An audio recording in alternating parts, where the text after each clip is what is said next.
Three, two, one. How often do you think about the Oscars? About how many Oscar-winning films there are and how many you've seen? Yeah, there's a few famous Oscar-winning films that we've all seen. You know, The Godfather and Lord of the Rings and Titanic. I'm King of the World, all that stuff. But the Oscars have been running since 1927. There are currently over 1,000 films, feature-length films, which have won an Oscar. How many have you seen? I did the numbers for myself. It's not many, and I consider myself quite a movie buff. So here then is the premise of this podcast. Every episode, I and a rotating cast of 2 guests will randomly select one of the 1,000 films that have won an Oscar, watch it, and talk about it, with the only requirement being that one of the 3 people on each episode has to have never seen the movie before we talk about it. That will get difficult with Star Wars. Please note that our coverage of a movie does not constitute an endorsement of it. My least favorite movie of 2016, David Ayer's Suicide Squad, won an Oscar for Best Makeup, while my favorite movie of 2016, The Handmaiden, wasn't even nominated for anything. Please also note that our coverage of a movie is not a blanket endorsement of any or all of the people involved in it. A lot of terrible people have won Oscars. Kevin Spacey won an Oscar 20 years before he was outed as an abuser, and Roman Polanski won one 20 years after. But every film, good, bad, or in many cases mediocre, that has won an Oscar is an important part of film history just for being there. And they all, on some level, deserve a tiny bit of consideration, even if that consideration ends up concluding that it's garbage. And with all of that in mind, I am your host, as always, Ellie McConaughey, and with me today is Conor Duffy. I had my awkward hip-hop phase, and this movie reminded me all about it. Glad I could help. And Katie Duffy. This movie triggered my latent music nerd hipster in a way that I did not think was possible since the mid 2000s. And in case that didn't give you a hint, we are here today to talk about 8 Mile, the 2002 film starring rapper and noted second century warlord Eminem that won Best Original Song at the 75th Academy Awards. And I said this right before we started recording, man, 2002 was a fucking billion years ago, wasn't it? It feels like a billion years ago. Man, I was about to say, do you remember the halcyon days of 2002 when we didn't have anything to worry about? But we had a ton of things to worry about in 2002. So much. Oh, honey, you were living in Europe. I was living on a college campus in 2002. There were many things to worry about. It was fine for me because I only lived in the country where U.S. warplanes would come and stop and refuel on their way to. Meanwhile, on my college campus, there's a protest, and I tell my dad, I think I'm going to go check it out just to see, see what it's like. And he goes, "Okay, cool. Have fun. Be safe. If you hear anything that sounds like it could potentially be a gunshot, I want you to get the hell out of there. Okay? We don't need you to Kent State yourself." Look! I already turned one of River's episodes about Love Actually into a commentary on 9/11. I already did fucking 2008 financial collapse on High School Musical 2. This is you are not allowed to join me in this insanity. I was mostly just thinking about so that's some real casual use of the F slur there, Em. Oh yeah, that too. Yeah, there was that too. Yeah, there was a whole lot of that. Although I love how he uses only Eminem could get away with using the F slur to defend a gay man. That was what I do feel like.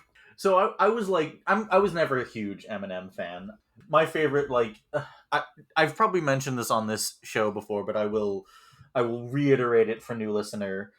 My music taste was very heavily influenced by the fact that I could get CBC on the radio when I lived in Anchorage until 2004.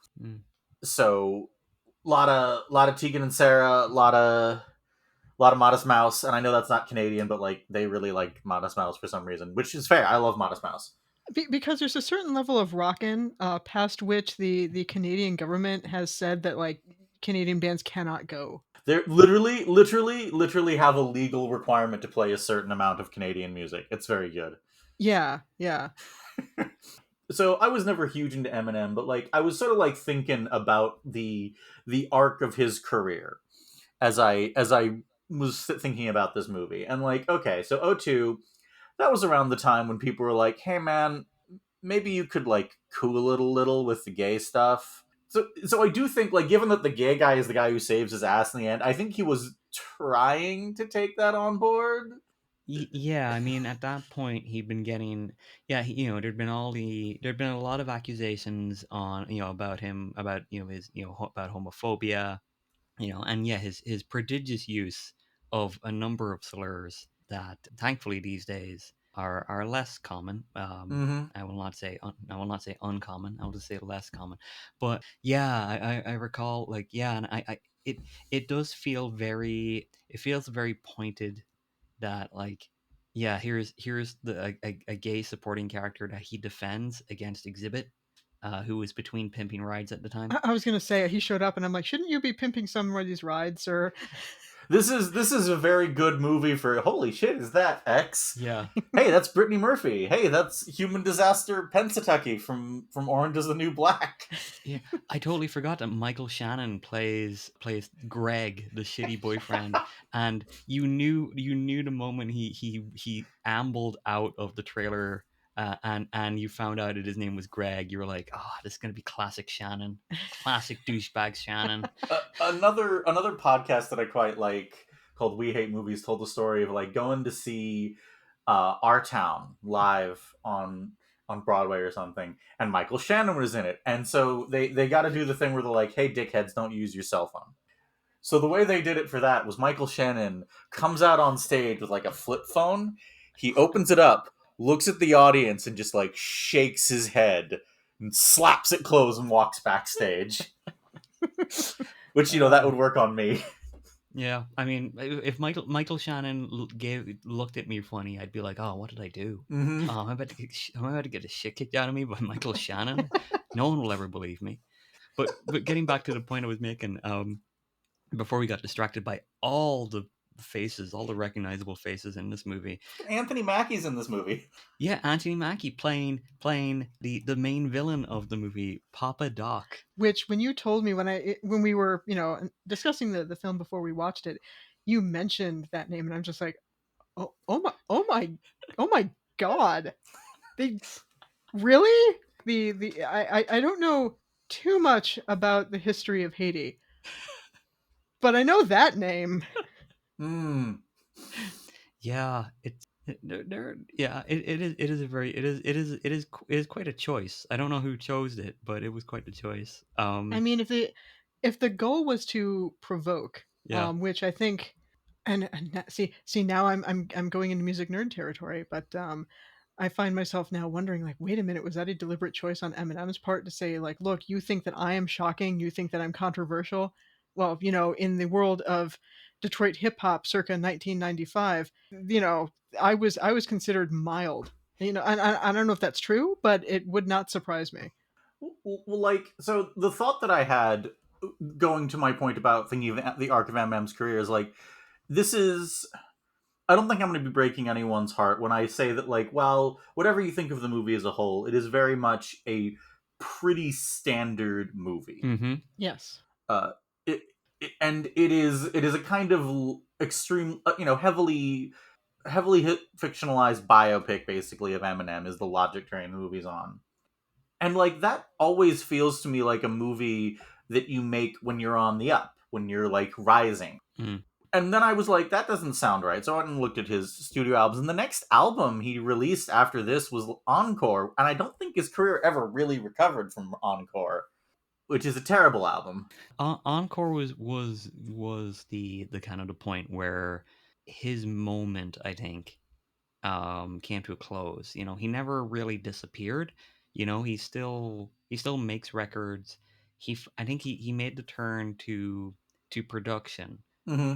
because at that point, he's you see the pattern over and over again with rappers who achieve a certain level of fame or success.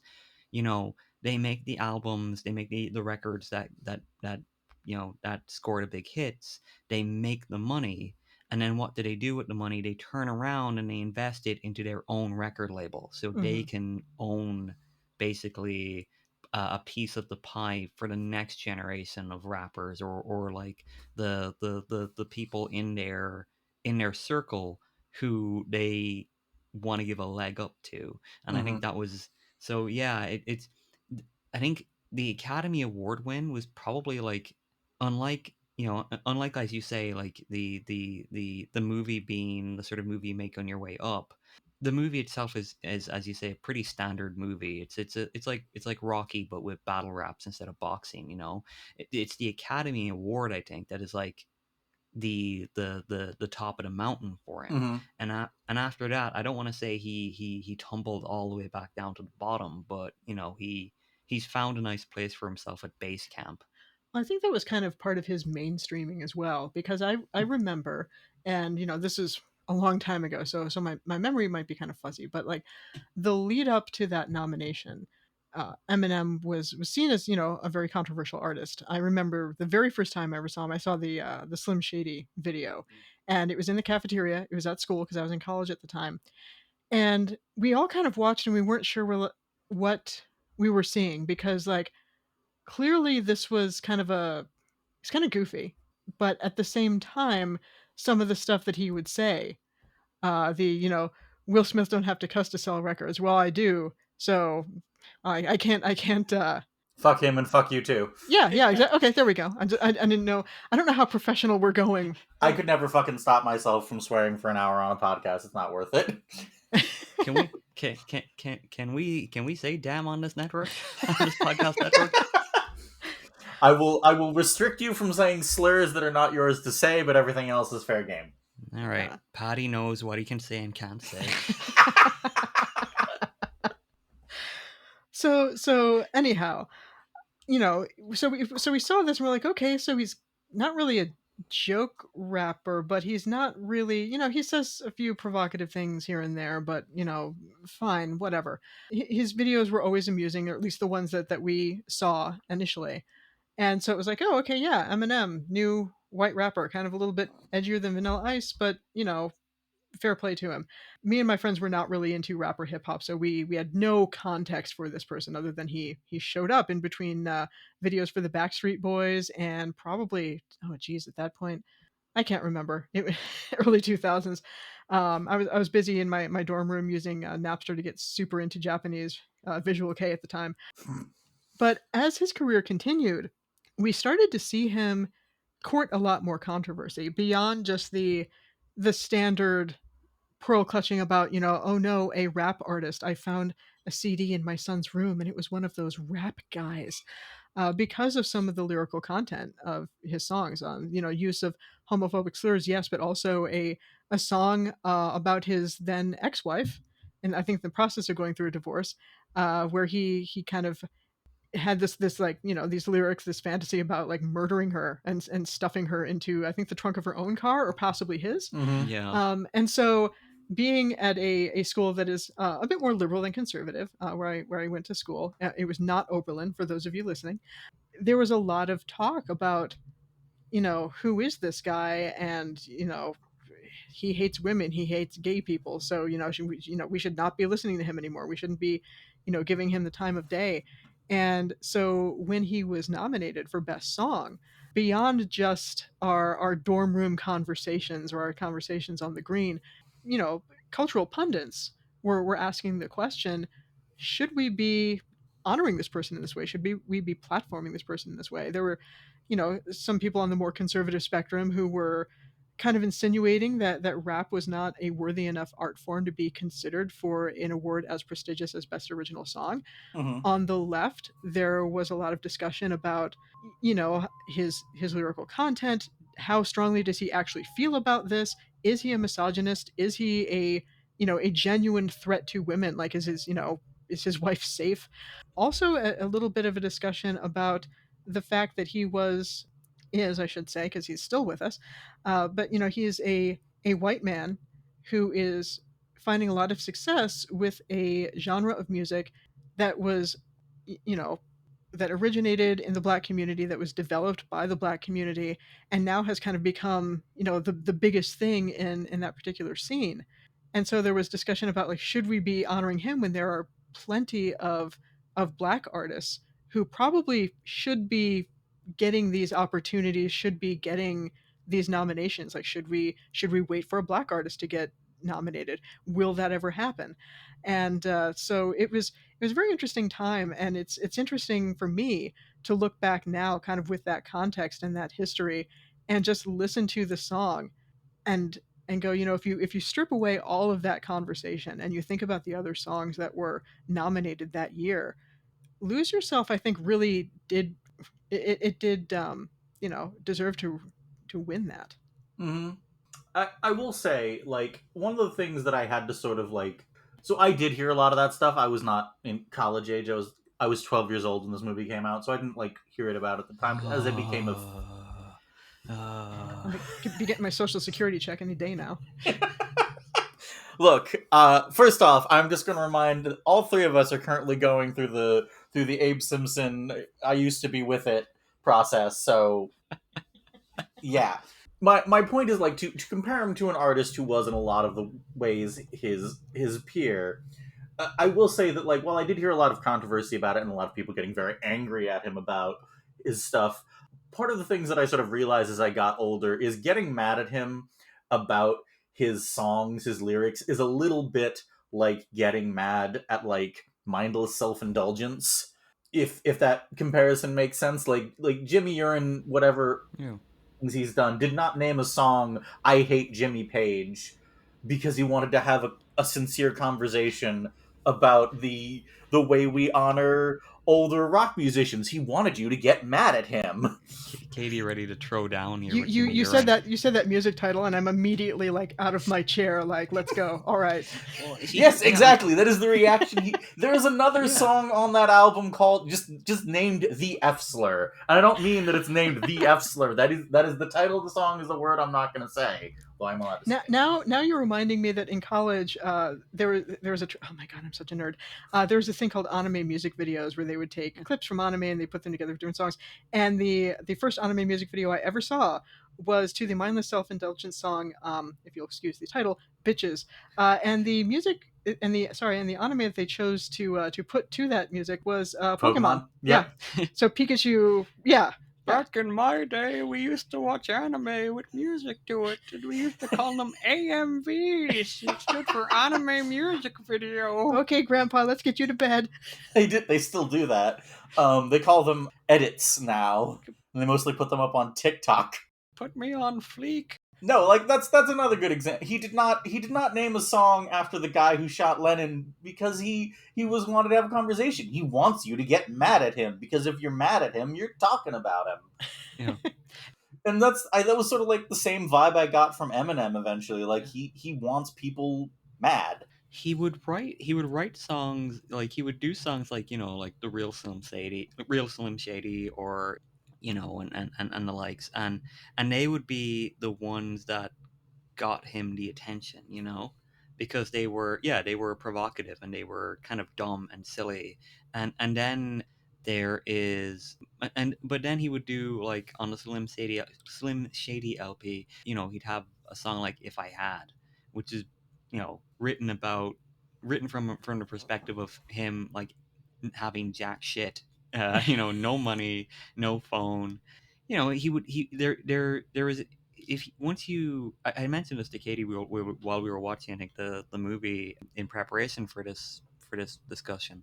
And it's interesting to note, like, if you listen to his work, there is a very distinct change in the tone of his voice that comes out, like in, like, the song White America, Hmm. which is an examination of how, despite his abrasive personality and musical style, he was embraced by middle America, became one of, if not the most successful rappers in the country, in the world, with the knowledge that the reason that he got that success was because he, is a bleach blonde, blue eyed white guy, to the point that he, like, in the in the song itself, he literally says, "Let's do the math. If I was black, I would have sold half." Well, and it's kind of also alluded to in the movie because there's a scene where I think there's a couple scenes actually where he's referred to by some antagonists as Elvis. Yeah. And you and I had this conversation about how,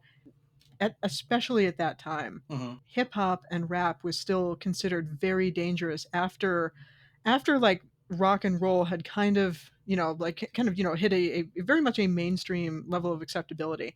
But in the in the early days, we it's easy for us to joke now about oh, Elvis and his his swinging hips and how that was so scandalous. But at the time that he came out, he was one of the few white artists that was that provocative in that way. Like obviously you have Buddy Holly, but Buddy Holly was he was a little bit more of a crooner. You had Richie Valens, but Richie Valens was brown, so he didn't have. It was only after, unfortunately, he died, that he got kind of a number one hit with La Bamba. But there was a short period in the 50s where rock was kind of this like dangerous, it's subverting our youth. And then the Beatles showed up with Brian Epstein, who saw the Beatles play for the first time and said, we can make you really famous, but we have to get rid of like the pompadour hairstyle. We have to get rid of the leather jackets and the jeans. We're gonna have your hair long, not too long, but a little bit longer than conventional. We're gonna put you in suits, and I'm gonna kind of teach you how to talk to the press and how to be, witty and your erudite British selves, your witty British selves. And so, there was a period in the 60s, early to mid 60s, where once again, rock is a bit more palatable. And then, of course, you have the psychedelic 60s with lots of drug use. It becomes dangerous again. You have the 70s with, you have Bowie playing around with, you know, gender norms and the androgyny. You have bands like Black Sabbath who are really leaning very heavily into like, the occult vibes at a time when alternative spiritualities was kind of taking off. You have my personal favorite of that period, probably a close second or perhaps tied with Bowie, is you have Led Zeppelin. And if you ever watch a Led Zeppelin show, you see that they are not being provocative in the sense of like, a big, scary stage setup or like the language that they're using, but just their entire charisma, their personality was extremely magnetic. So you have this waxing and waning, kind of culminating probably in the 80s with Guns N' Roses and Axl Rose, picking fights with Kurt Cobain backstage at the Video Music Awards. But then Kurt Cobain passes. The plans for dozens of record labels are immediately scuppered as grunge dies along with Cobain. Mm-hmm. You have a flurry of kind of a gold rush in A&R of trying to figure out what's going to be the next big thing. Maybe ska, maybe this like Zoot Suit revival thing, this weird thing. Maybe this kind of like new metal as we move into the late 90s and early 2000s. But even with all of that going on, because you had boomer parents who had grown up realizing that the music was not necessarily the threat. So there were obviously still cultural aspects, drug use, things of that nature. But you have the now sadly late great Ozzy Osbourne on a reality TV show where he's kind of falls into the role of bumbling dad, and all of a sudden, this white rapper shows up. So you have a genre that is, still kind of considered in some ways an outsider genre, a dangerous genre. We've just seen Tupac and Biggie, get killed in that feud, and now there's somebody who looks like he could be your son, who is thumbing his nose at convention, who is being deliberately rude and provocative, and not exactly providing the type of good role model that one would expect. And it was a very interesting time. It was very interesting now to look back on that and realize, what happened to the rebellion of rock. Oh, it jumped over a bridge and became mainstream acceptable over time because it ended up being personified in the early 2000s by this very, very, very pale man. Well, like so everything that's shocking at one point or another, a lot of that stuff, like some stuff will always remain shocking, but like a lot of stuff that was shocking for no particularly good reason does eventually become kind of culturally acceptable. I remember I was watching an interview with my favorite musicians, Tegan and Sarah, about how they were out in the early 2000s, around the time this movie came out, actually. They weren't like super upfront about it. You know, if you've ever listened to a Tegan and Sarah album, they're very sparse on gendered pronouns, but they were out. And they just said, yeah, we lost a lot of opportunities because we wouldn't stay in the closet. And meanwhile, I'm sitting here in the enlightened hell year of 2025, and I heard "The Giver," a song about a woman giving another girl the strap, in fucking Dunkin' Donuts last week. Like it's stuff that starts. It's the Simpsons joke I started to make. You know, I used to be with it. Now they changed what it was. Now what I'm with isn't it, and what's it seems weird and scary to me. It'll happen to you. No way, Ellie. I'm gonna be cool forever. Forever. I avoided all of that by never being cool. I started out weird. I'm still weird. I just got to keep getting weirder. See, Be for a cringe. while, I was out of it because for a while, thanks to Eminem, it was the whole thing of like, oh, rock is dead. You know, nobody listens to rock and roll anymore. All the young kids, they want their hip hop. Well, let me tell you something. We went to a Ghost show, The kids love ghosts. and that was just straight up 80s arena rock, and I was so happy. I'm like, finally, I waited long enough, and it came back around. I think that one thing we'll always see, no matter how deep into music we get, into any industry we get, executives will always look at whatever is hot right now and go, that thing that was cool 5 minutes ago, it's not cool anymore. We're doing this new thing. Put all of our money on the new thing. And it always leads to a bunch of extremely short-sighted, kind of stupid things. You know, I've talked a lot about how how I regard a lot of like movies from like the late 2010s as kind of like the absolute nadir of brand nostalgia for stuff from like, I mean, the joke is that culture stopped in 2003 when, or oh god, probably when the Harry Potter movies wrapped up. God damn it. Oh. Can't have shit in Detroit. If it makes you feel any better, I actually worked at if you go to allmusic.com, so All Music Guide, I worked there from 2007 to 2008, and yeah, the culture got very weird in like the mid 2000s. There were several times when we would get new batches of CDs in, and we had to review them. It was like a weekly thing. We'd get new releases, and you have to review them. You have to do the band bios, whatever.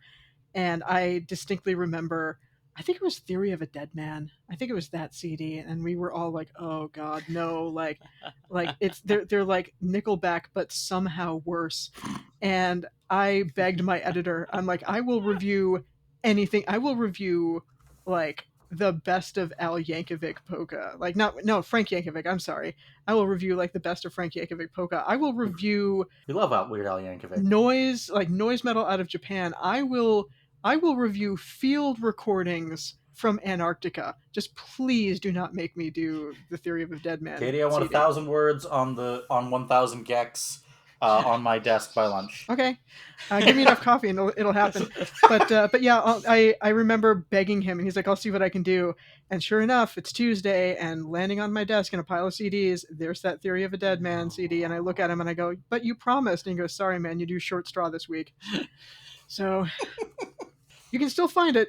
You Google All Music Guide, Theory of a Dead Man, and then my maiden name, which I won't give out because you're not supposed to do that on the internets. But later on, I can send you a link and you can see my thoughts circa 2000, probably, what was it, May 2008? Something like that. I mean, if you searched my dead name, which you will not find because it's actually totally unrelated to my current name, you will probably be able to find a lot of kind of cringy stuff I wrote for various publications. A couple celebrity interviews, a couple of reviews. I actually stopped like seeking critical jobs and started just doing shit like this because I found I was like seeking out stuff I hated to review because it got more hits. I'm like, this is not making me pleasant. Yeah. And I'm naturally inclined to be unpleasant already. I should But we are far off topic of the topic of the day. No, this is I've been a regular enough guest on this podcast now that I know that this is exactly what the format of the show should be. So you don't have any reason to apologize. The two like quotes from me that that the other members of this like little podcast group wanted to like have written down are "Welcome to Tangent Town, population Ellie," and I sacrificed my point on the altar of the bit. So anyway, but getting back to our initial point at the start of this recording, start of this show, the Iraq War. We weren't in Iraq at this point. We weren't in there yet. We were working on it. We were post 9/11, but pre-Iraq, which was a very the post-Iraq period was a really weird moment for American politics because we'd had the shock, like people, whether or not they believed it or they wanted to believe it or not, were still thinking, that dude was right. This is the end of history. We won. Everything's fine forever now. Which is not true. It wasn't true then. It's not true now. But 1995 and disco's never gonna. Disco's never dying. Yeah. So we'd had the very shocking wake up call that was 9/11, and we were. I was there. I lived in Anchorage at the time, and we were still we'd gotten into Afghanistan, and we were like the Bush administration was already like talking up Iraq. And we hadn't yet reached the point, there's a quote or the title of a book, I think, that I quite liked, which is, "One day everyone will have always been against this." And that's where we sort of landed on Iraq. Fuck y'all. I was there. I remember how amped up everyone was to bomb Iraq. I remember. And so, like, that was the culture at the time. And it was kind of like a very bleak, very mean culture for a few years there. This is the decade where No Country for Old Men won Best Picture. Oh God! Which is not a slam on that movie. I love that movie.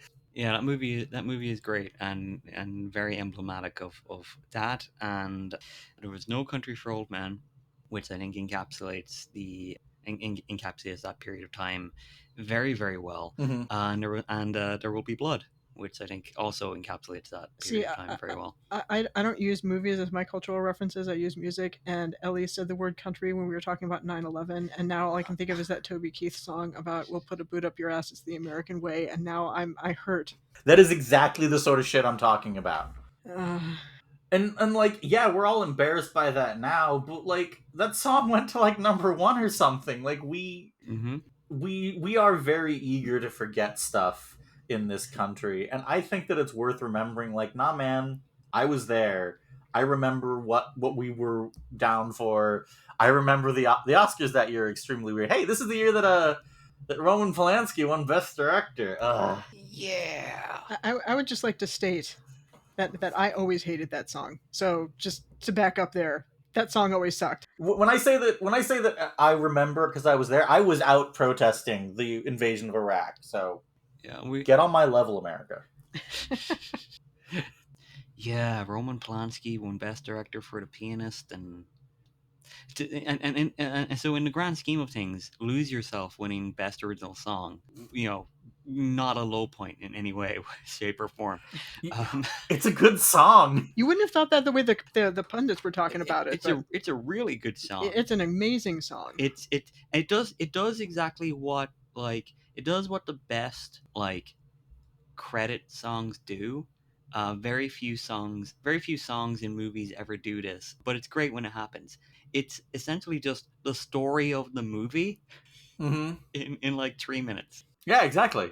It's the Addams Family rap, only for 8 Mile. Yeah, exactly. You could have gone with Men in Black there, Katie. You could have gone with Men in Black. I could have gone with Men in Black, yeah. Which to be fair, was another that one was fun. I'm not necessarily saying that it was like, the greatest song ever made, but it was fun. Will Smith didn't have to cuss in his raps to sell records because his records were very fun. Well, I do, so fuck him and fuck you too. But one interesting element about Lose Yourself too that I was waiting for it. Like, I'm like, okay, so like at the big the big final battle, like he's gonna that's gonna be like the song that he performs. That that's what he's gonna do. And I appreciated in the movie, and Connor, you initially pointed this out, that usually in a music kind of biopic movie, you see the band and they're all sitting there, and then somebody goes, "Hey guys, listen to this," and like plays the riff. Yeah, just out of nothing, just plays the riff. But we don't see that here. We see what the creative process is a lot more like, especially if you are a working creative, which Mm. is everybody in the Rust Belt who has any shred of creativity. You know, you're taking the bus or you're driving to work, and something gets into your head, and you're like, okay, I have to remember that. Like, once I get to a stoplight, I can write that down. And so we see bits and pieces of it. Mm. And at the very end of the film, he wants to save money so he can buy some Studio time. yeah, some studio time. And we aren't sure, like, because it I don't want to say it ends on an ambiguous note, but it ends with him going back to work. And so you're like, is he did he ever do it? And then Lose Yourself cues up in the end credits, and it's like, oh, they didn't have to show him going to the studio. Mm-hmm. We know that he did it, and we know that it got airplay because it's playing over the credits, and it sounds very good. It sounds very polished, very professional. That's what I took from it Yeah, anyway. a little piece of trivia. The sheet of paper that we watch, like Rabbit, like Jimmy write on the bus and that. That's the real sheet of paper that Eminem wrote "Lose Yourself" on. That's fun. That's awesome. Yeah. I was gonna say that, like, I knew that they weren't gonna perform "Lose Yourself" the battle because it's not a battle rap. No. Yeah. I never. This is my first time watching this movie. I was our required first timer, and so, like, but I knew the song, and not just because they reference it in one of my favorite book series of all time. But I was like, okay, so what is he going to do to win the battle rap? That was something I was actually interested in. I have my problems with this movie. I don't think Eminem is a very good actor, No. for starters. He tries very hard, and I think there are parts where there are parts of this there are periods in the movie. There are some scenes that he definitely does better with others. Like his whole deal, like hanging out with his crew and that. Mhm. Their interactions with each other felt very they felt very, like, very real, very Yeah. very very Mhm. they felt like, there's legitimate interactions between, like, a group of guys who, you know none of them have any, like, they don't have jobs, or they don't have very good jobs. All they do is kind of, like, they just hang out all the time and talk about how great things are going to be once they finally figure stuff out. And they take the piss out of each other all the time. And that felt real. That felt kind of genuine.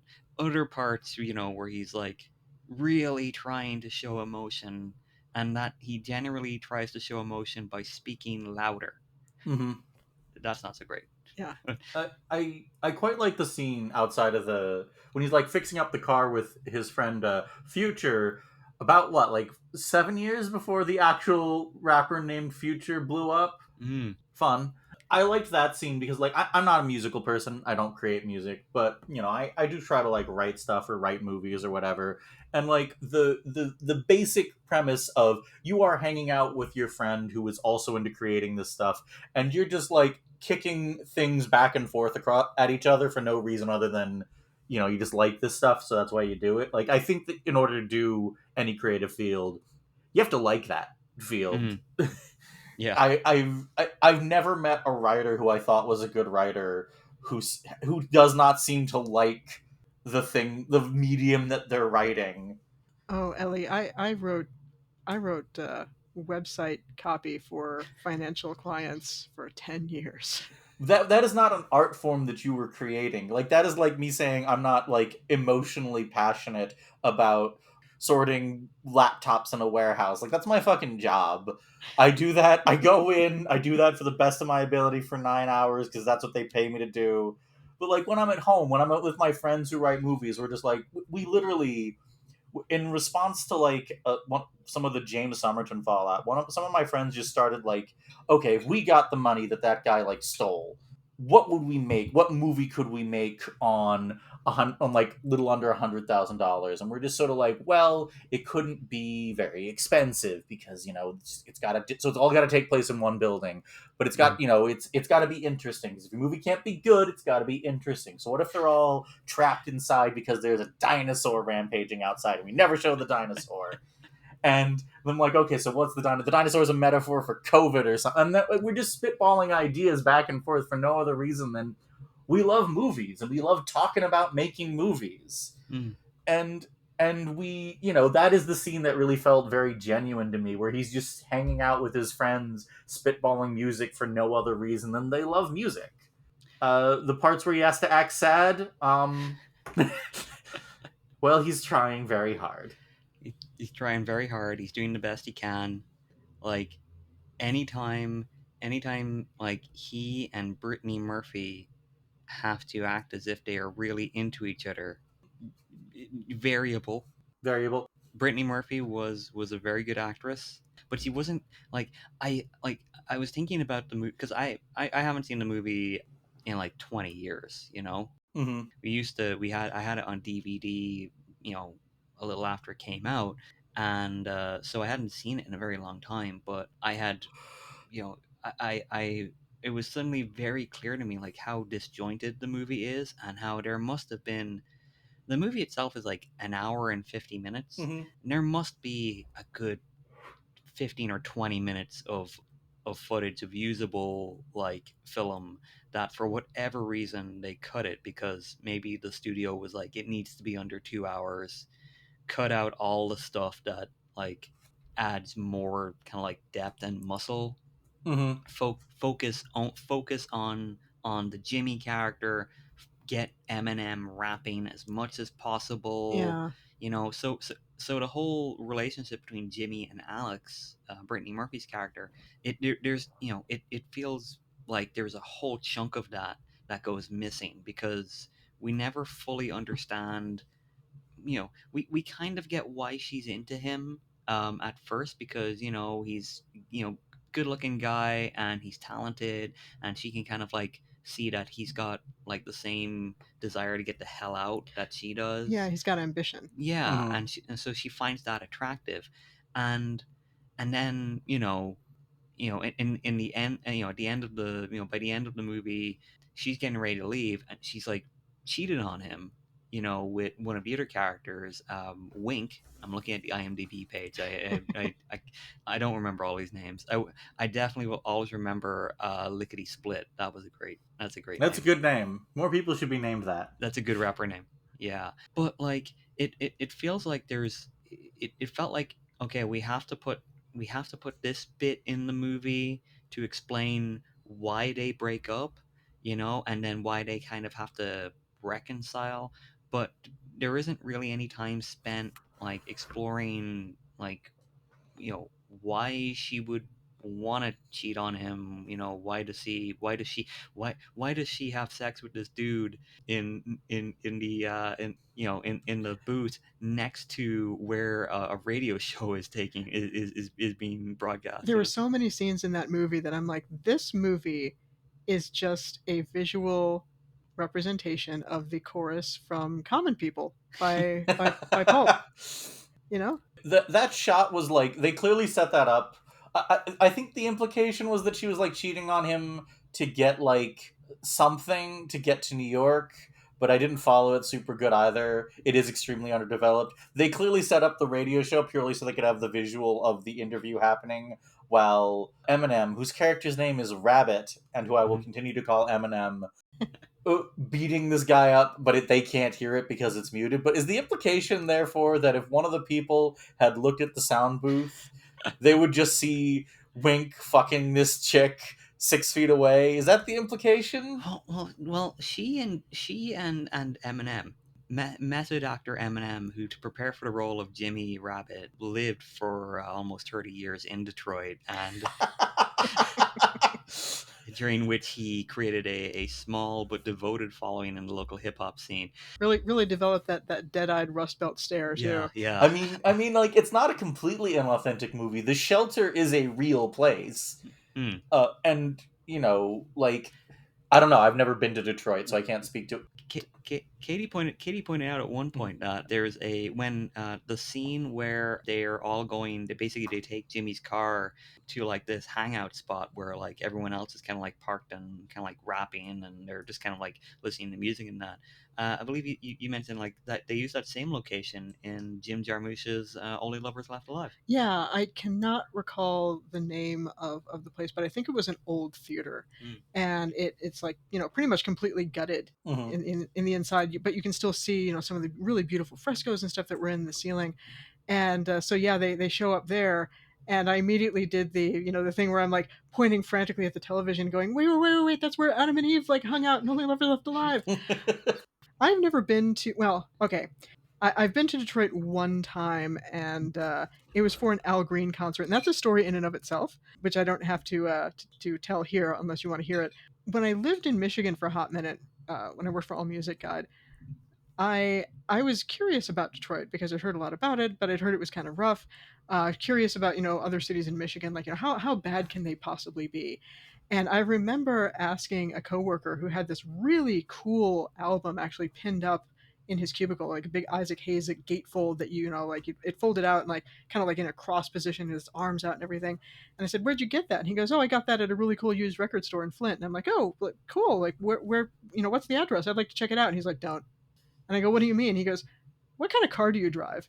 And I go, "A 99 Toyota Camry. Why?" And he goes, "Is it in good condition?" I'm like, "Yeah. Why?" He's like, "Because if you go there and you go into this record store, you can be in there for about 10 minutes, and I can guarantee you will come out and your car will have no wheels."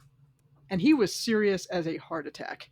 So the scene where a gutted theater is now used as a parking garage, and some of the stuff that you see, when he's on the bus kind of like looking at his neighborhood, that's that's very authentic. Mm. And fun fact, I have seen stuff like that in Cleveland too. So the Rust Belt aesthetic in this movie was very high, and I found myself empathizing more than a few times. Like there's a scene where his friends are talking about what they're going to do when they get famous. Like, "Oh, we should do this with the money, or we should put it in savings bonds." And he just goes, "You're always saying we should go and like get chicks. You're always saying we should put it in savings bonds. Like nothing's going to happen."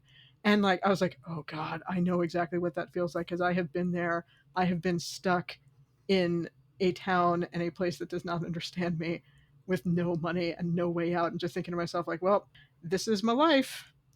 I have never been to Michigan outside of like stopping in the airport on my way to Anchorage during my many flights to and from as a divorced kid, high schooler.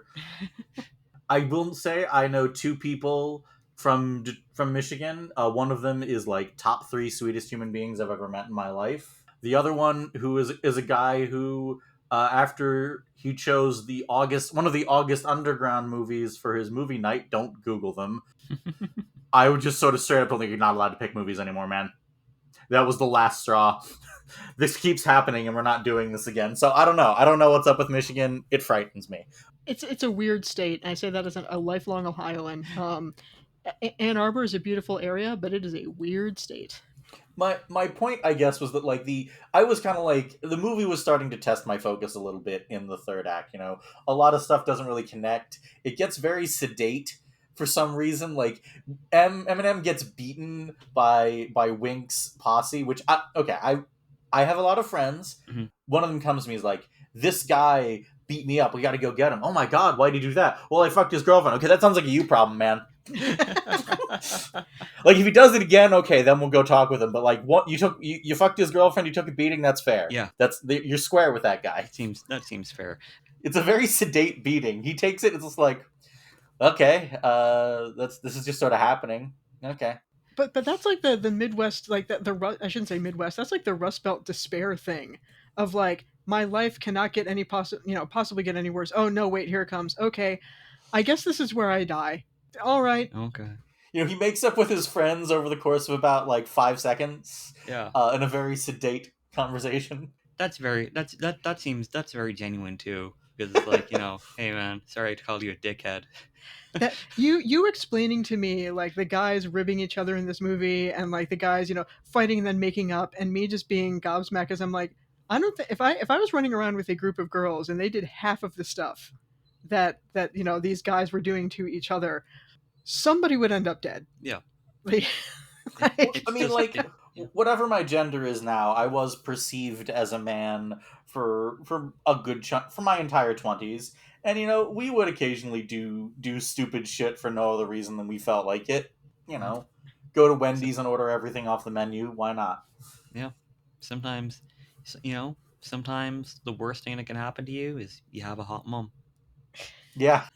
Well, just like, so he beats up this guy for sleeping with his girlfriend, and then his friends come beat him up and whatever, and I'm just like, and I'm thinking to myself, if this was like gender swapped, he would arrive home, put the kid to bed, there'd be a knock at his door, he'd open up or she, because we're gender swapping, would open up the door, and like hair would be flying everywhere. Like, Let- he would have a big nasty scar all over his face, I can't decide if I want to like make a would estrogen have saved Eminem joke, or if I just want to go with Feminem. There's a video that he did with a rap group called D12 called My Band. It's my favorite song that features Eminem. And in the video, at one point, he actually dresses up like groupies, like and like reacts as groupies would react to him. I will say, he makes a very pretty lady. Marshall Mathers, there is still time.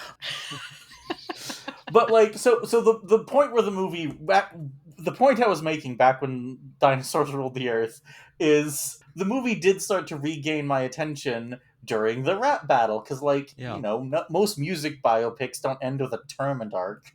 And I did actually like genuinely really like that his method of defeating I don't remember the name of the character. Papa Doc. That's it, Papa Doc, Anthony Mackie, the Falcon, Yeah. is okay. I know all they're gonna say. My friend Cheddar is stupid. They're gonna say I'm white trash. They're gonna say that Wink fucked my girlfriend. Okay, I'm gonna say all that first and just own it. Like, that is an interesting twist on the formula right there. It's funny that you say that that's interesting, because for me, I'm like, yeah, that's like, yeah, that's what we do here. That's like I know I'm harping on about it a lot, but like, just culturally speaking, that resonated with me because growing up Northeast Ohio and hearing every joke about Cleveland you can possibly hear, is like, it gets to the point that you're like, yeah, we know our river was on fire. We were the first city in the U.S. to go bankrupt. We competed around this time. We actively competed with Detroit for having the worst murder rate in the U.S. It was a contest back and forth, who was number one, who was number two. And so yeah, I saw that and I'm like, yeah, that's how you go about defending yourself, is just be like, yeah, I know I suck. What are you gonna do about it? And yet Fox News spends 23 hours of every day explaining to me that the city I work in is The Walking Dead. Meanwhile, I'm like, looks fine to me. You get some annoyed construction workers sometimes, I guess. I think you both make a good point. Like he throughout the movie, the thing that trips him up over and over again is that he's unable to kind of like he's unable to look at where he's from and feel any sense of ownership or any kind of like pride of it. Like, it to come from basically close to nothing and still have the creative energy and ability to to make something for himself and to own it is the victory, is the true victory, I think, at the end of the film. At the end, when he battles Papa Doc, when he battles new Captain America, he like you both say, like he owns it, and it's not with any like before that moment he wore that like it was weighing him down, but in that moment he he stands up and he holds it out and he goes, yeah, this is who I am, and this is who I genuinely am. And then he turns it on Papa Doc by saying, like, this is me. This is who I am. I'm white trash. I'm poor. I live in a trailer. I got a dumb friend my girlfriend cheated on me, but you know what? I'm still here and I'm still me.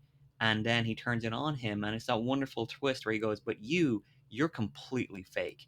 Everything about you is everything about you is fake, and now I'm about to expose you to everyone who knows that I'm real, but you are a fake gangster. And it yeah, like you say, like it's a wonderful moment of victory where he just embraces the fact that, yeah, I come from Detroit. I come from the worst parts of Detroit. And after he has that victory, like, he leaves and he goes back to work, but he goes back to work at this plant with the knowledge that, he has it within himself to achieve great things. And you can see that in the way that when he walks away, like he's walking away with a greater degree of confidence and Yeah. swagger that he didn't show before. It occurs to me that as we're having this discussion, I am actually wearing a t-shirt that reads, "Cleveland, at least we're not Detroit." And it's that kind of like, that's the kind of like self-deprecating, yes we suck, but but at least we know we do, that I think kind of that typifies some of these like Rust Belt cities. Buffalo is the same way now that I think about it. Buffalo, Detroit, Cleveland, those are kind of the big three there. But yeah, like I know that definitely that moment resonated for me. I'm very fortunate. I grew up in a middle class home.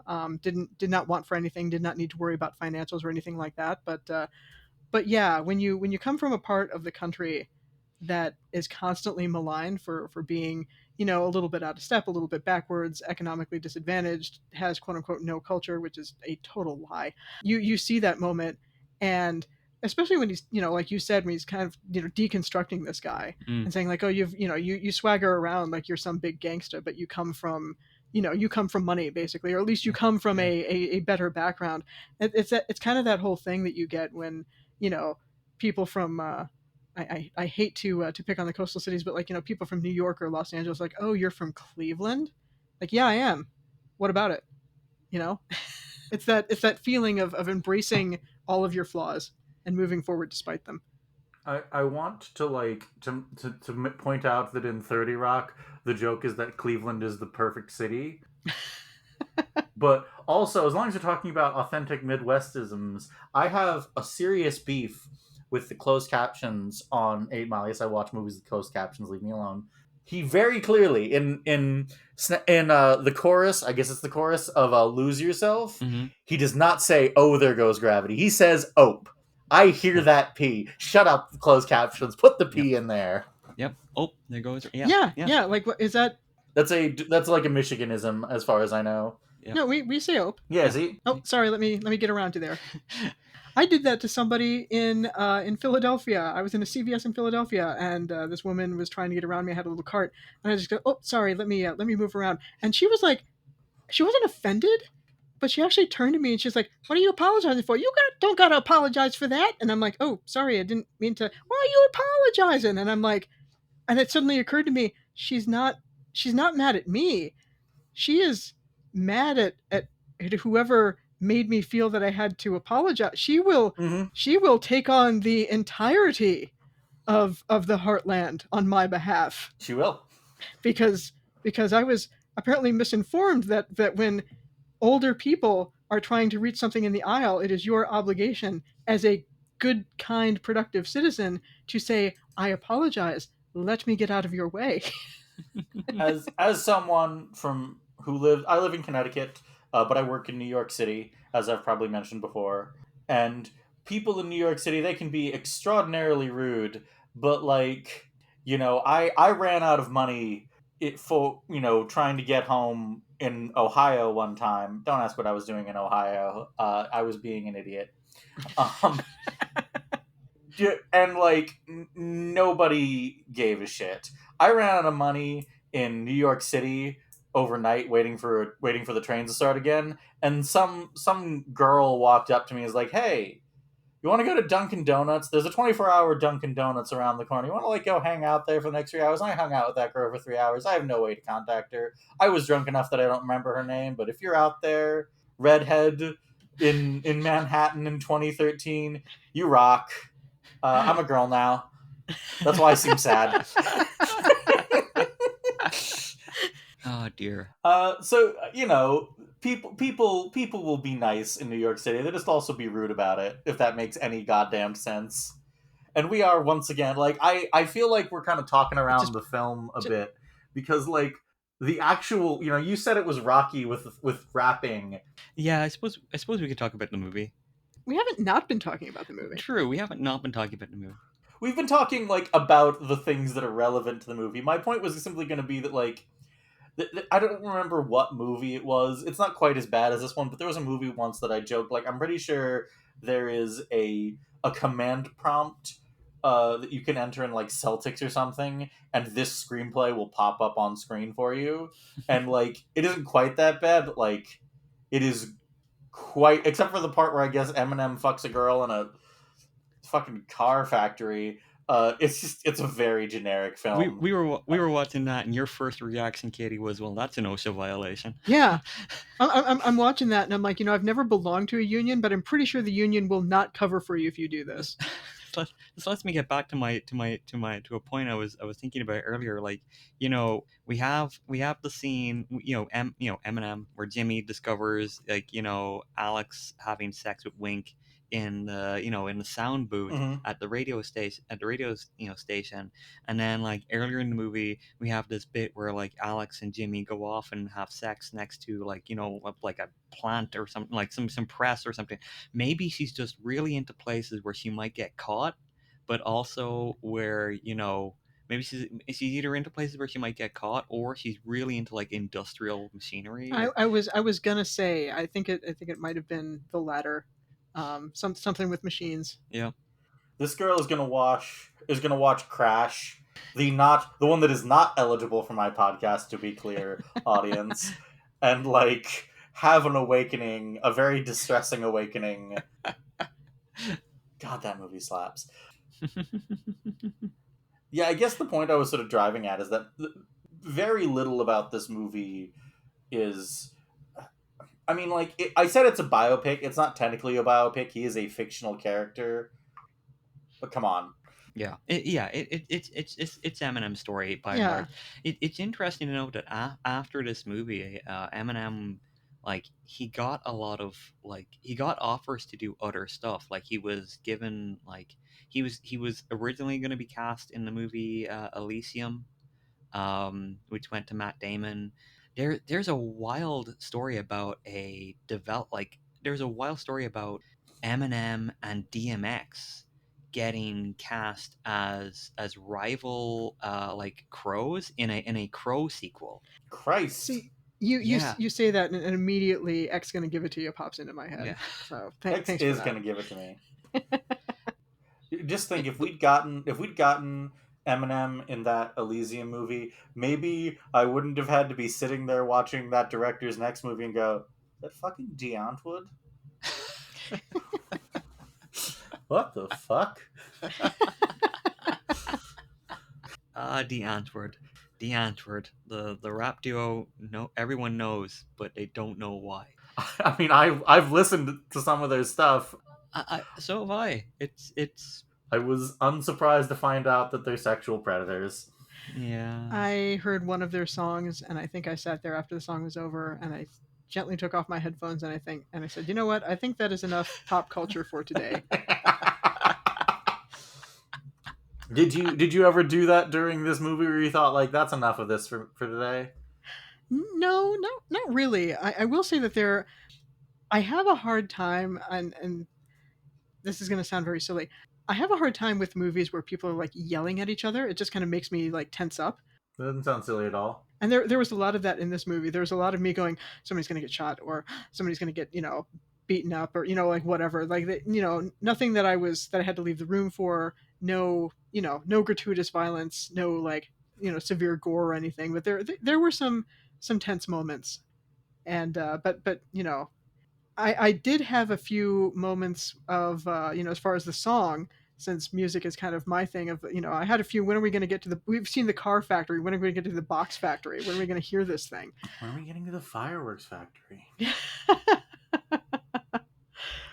But it was an okay movie, and I'm not a movie reviewer, so it wasn't a bad movie. It was not a great movie. It was a fine movie.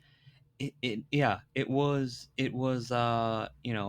was a perfectly fine movie. I don't think anybody, like, embarrassed themselves, Mm-hmm. in the movie. Eminem is not a great actor, but he's not a bad actor either. Hmm. He's perfectly average. Like, he's got a great sense of humor. Like, if you ever see, like, that, I always remember him in his cameo in the movie Funny People, which is half of a good movie. Yeah, that's a good summary of it. Yeah, but he's great, and, like, he has a wonderful, like, when he can be kind of, like, dry and play the straight man, and then sometimes, like, he's very good at being goofy as well. Like, he's very good at comedy. Drama, he kind of wavers, but getting before I get off on another tangent, a tangent on Ellie's podcast, horrible. I don't think anybody embarrasses themselves. I mean, Curtis Hanson, the director, he directed better movies, certainly in his time, but this was perfectly fine. Kim Basinger, Basinger. Basinger. It's Basinger, and she's actually eligible for. She's actually won an Oscar for another Curtis Hanson movie, which is L.A. Confidential, a couple years before that. Oh yeah, L.A. Confidential is a fantastic movie. Kim Basinger is, she's fine in this as well. This is not like her. This is not one of her like best performances, but she was fine in the role that was written for her. I think a lot of people in the movie like didn't have an awful lot that was like there wasn't a whole lot on. I don't think there was a lot in the script for them that they could kind of like build on. Mm-hmm. I got the feeling that like some of the actors that were in there, Kim Basinger specifically, because I at one point I kind of thought, why did they cast her? Not that she does a bad job or anything, Hmm. but it's just like she almost kind of seems a little bit wasted in this part because it's not a a major part of the film. And then I'm like, oh, it was probably a situation where studio said, look, we're gonna make this movie with this rap guy, but we need other names to get like more box office because the movie that we're making is not it's going to be rated R, obviously. So we can't really get like the teenage demographic that's going to really want to see an Eminem movie. So we're going to have to try to get, you know, another, more audience in. I don't think it was, I could be wrong, but I don't think it was necessarily that the film itself was pitched for an Oscar and they were just trying to, get bigger names in there. But it kind of feels like they were like, we need we need another big we name. need a name, Yeah. yeah. And she'd worked with, she had worked with Hanson before. And and yeah, she does, she like, again, she is fine in that role, like Brittany Murphy is fine in her role. Everyone is doing well with what they've got. Michael Shannon is, of course, he knocking that one. He's Michael Shannon. Not he Michael. That's classic Shannon right there. It's like if you need a guy to play like a bit like a total dickhead, like Michael Shannon. He's your guy. I love that like when Jimmy and Future are talking about it, like they mention the fact that like they all went to the same school. It's like I will tell you, Katie, that supposedly, and this is just Wikipedia article cruft, so don't like get on my ass, listeners, if this is incorrect. But supposedly, the mom was originally offered to Mariah Carey. really That's even, I can't really picture that.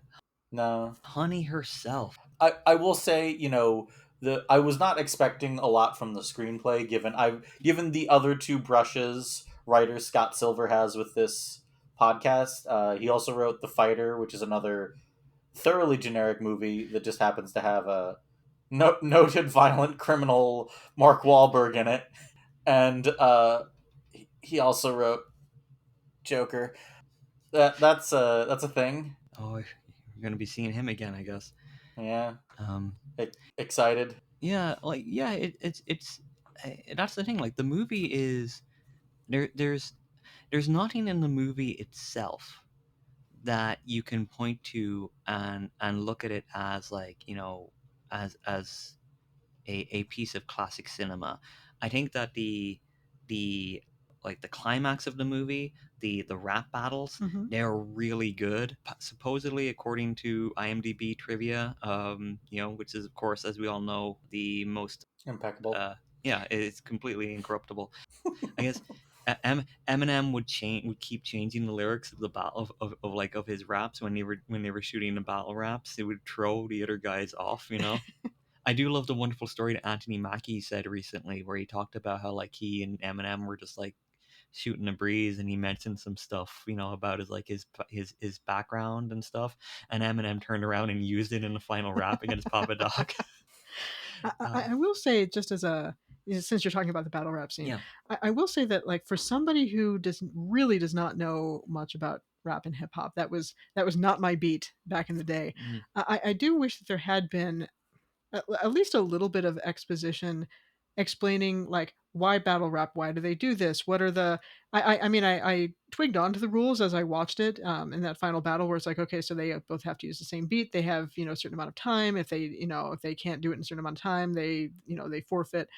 But I found myself wondering, like, it would have been really cool if somebody had even briefly mentioned, you know, how battle rap came about, or how, or why, why is he involved in it?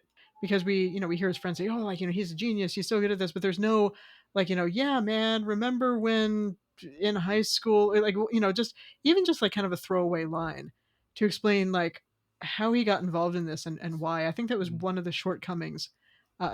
Again, like, and maybe it's a situation where, like, if you're in that scene, you do not need it Yeah. explained.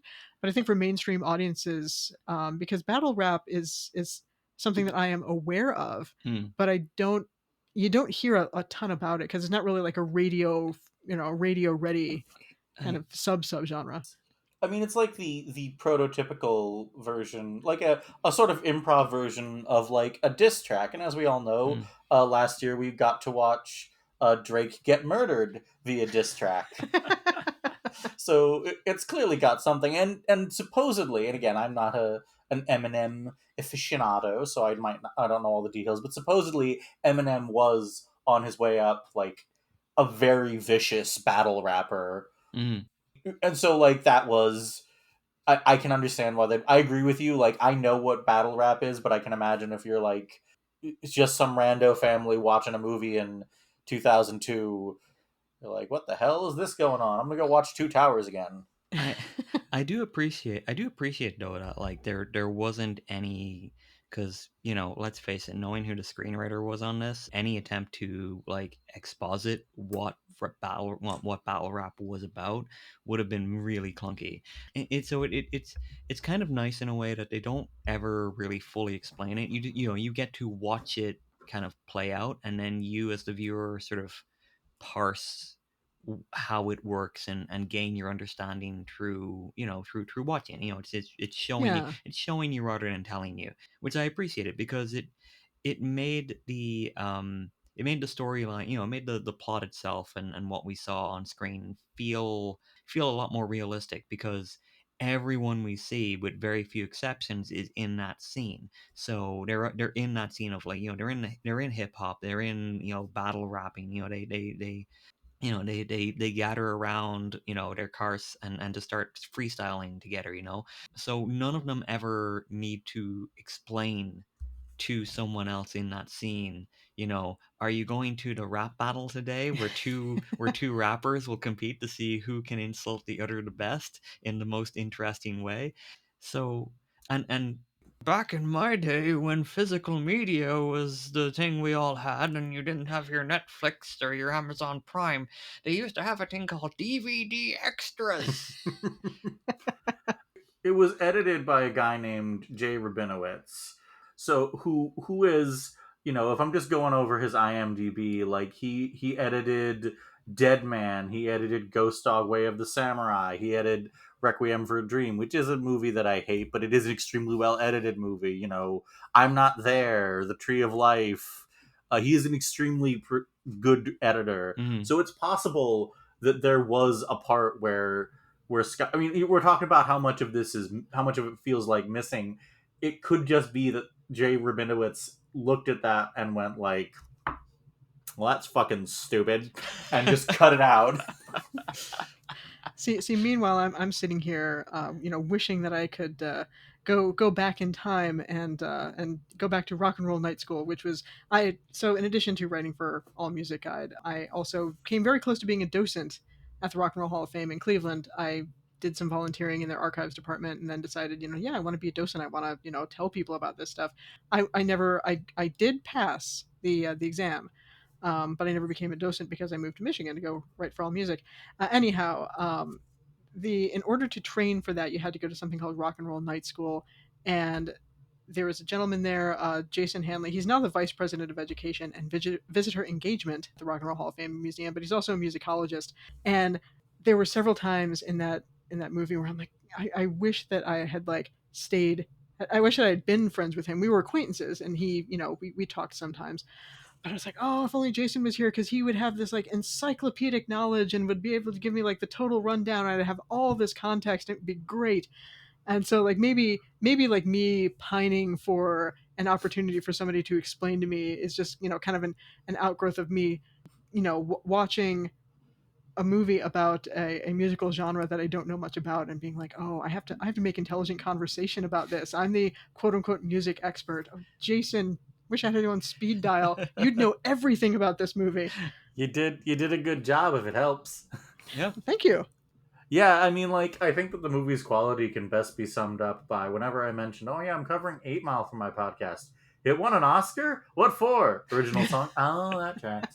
Like, Yeah. it's just not a movie that people think of when people think of Oscars. And to be Mm. clear, the Academy fucking loves music biopics, even when they're Mm. dog shit, which they usually are.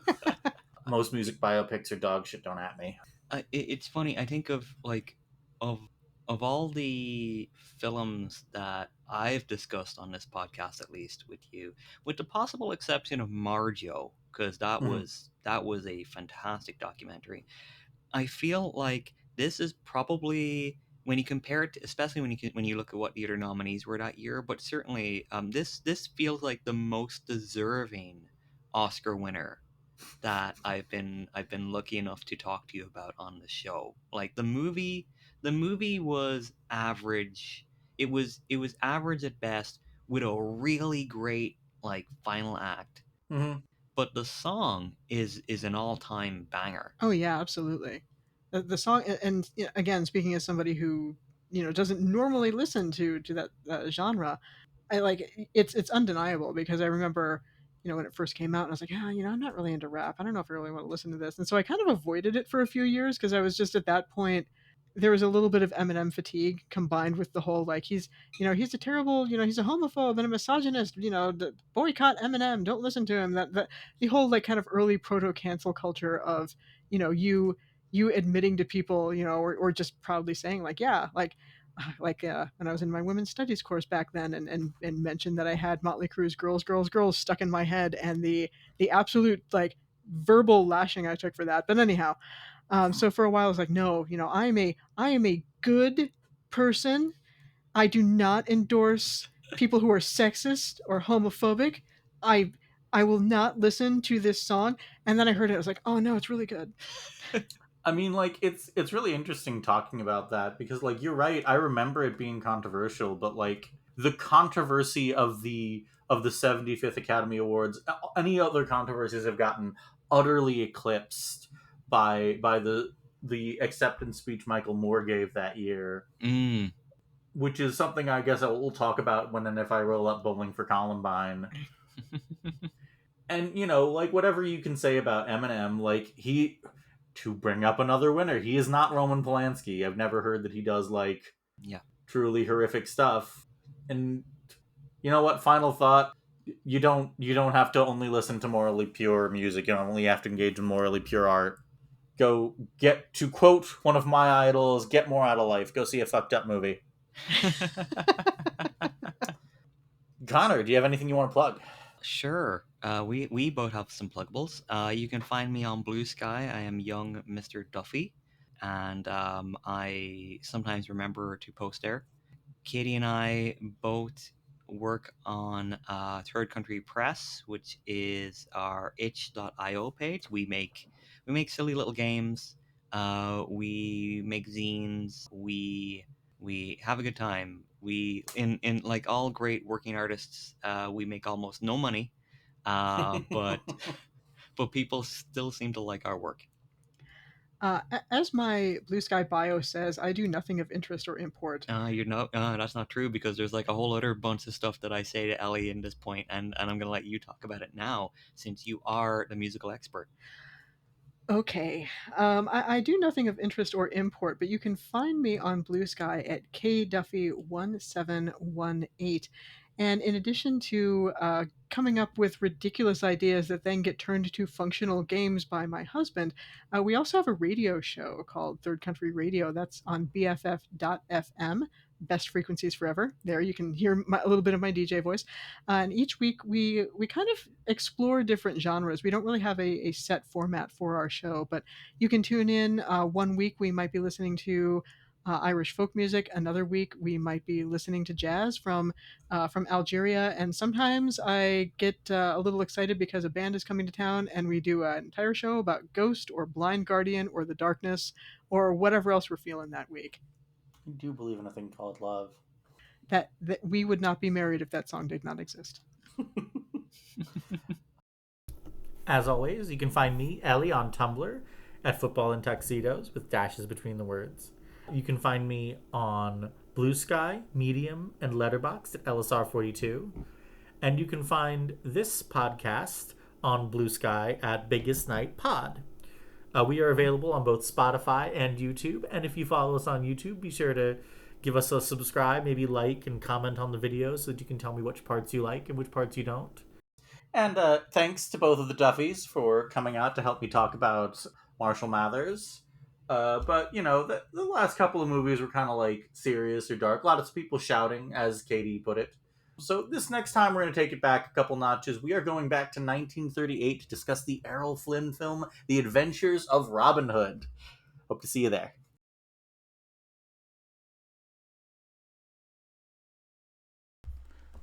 Will Smith don't have to cuss in his movies to win Oscars. Well, I do, so fuck him and fuck you too.